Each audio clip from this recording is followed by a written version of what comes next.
I think the advent of the dog book really brought about a need for growers and winemakers to really understand what active ingredients and products were going out into the vineyard and make sure they had really good record keeping of those to enable them to be able to report to export markets what products were being used.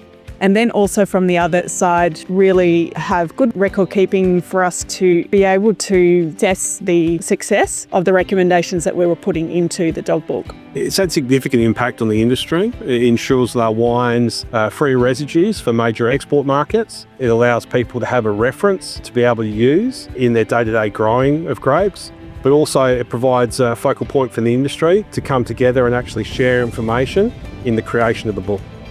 New Zealand has a similar one, but there aren't too many other countries in the world that have this. So it makes a unique document, but also the process it gets created under is also fairly unique in that there's such wide industry participation in its creation.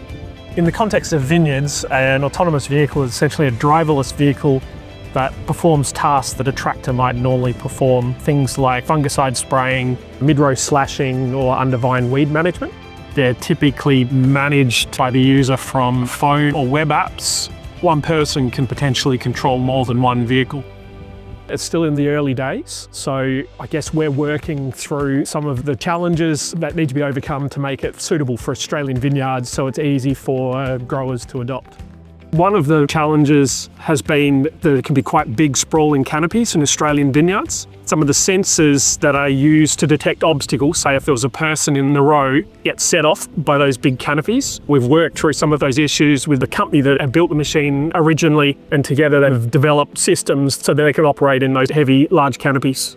So Philip, I hear you have a little tunnelless tractor on your site. So can you tell me what got you guys involved in this project? Always the desire to do something better is what got us first involved.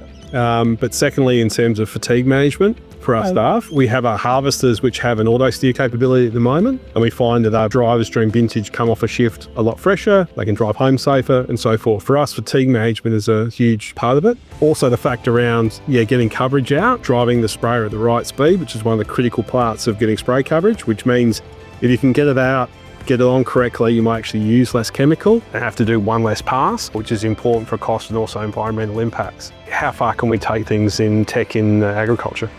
I think everybody wants one.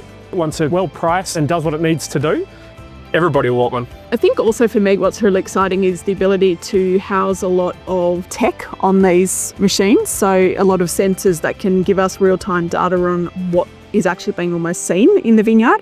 And that can really help us with more timely solutions and more tailored solutions to, the problems that we may be facing in a vineyard.